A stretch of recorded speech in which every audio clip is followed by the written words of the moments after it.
മോഹൻലാലിന്റെ ആനക്കൊമ്പ് കോൺട്രവേഴ്സി.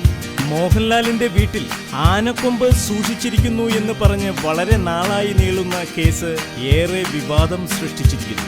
മോഹൻലാലിന്റെ ശത്രുക്കൾ ഇതൊരു വാർത്തയായി കെട്ടിച്ചമച്ച് മോഹൻലാലിനെ പെടുത്താനും തകർക്കാനും ശ്രമിച്ചു. ഈ വാർത്തയും വിവാദവും മോഹൻലാലിനെ ഏറെ വേദനിപ്പിച്ചിരുന്നു എന്നുള്ള കാര്യം സത്യമാണ്. ടിവി മാധ്യമങ്ങൾ വഴിയും സോഷ്യൽ മീഡിയ വഴിയും ഇത് ഏറെ വാർത്ത സൃഷ്ടിച്ചിരുന്നു. സത്യം എന്താണെന്ന് പറഞ്ഞാൽ മോഹൻലാൽ എന്ന വ്യക്തിക്ക്, കലാകാരന് പഴയ സാധനങ്ങൾ കളക്ട് ചെയ്ത് സൂക്ഷിക്കുന്ന ഒരു സ്വഭാവമുണ്ട്. അതിന്റെ ഭാഗമായാണ് മോഹൻലാൽ എന്ന കലാകാരൻ ആനക്കൊമ്പ് വാങ്ങി വീട്ടിൽ സൂക്ഷിച്ചത്.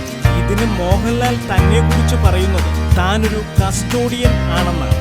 ആനക്കൊമ്പ് സൂക്ഷിച്ച കേസിൽ തനിക്ക് എതിരെയുള്ള അന്വേഷണം റദ്ദാക്കണമെന്നാവശ്യപ്പെട്ട് മോഹൻലാൽ ഹൈക്കോടതിയെ സമീപിച്ചിരിക്കുകയാണ്.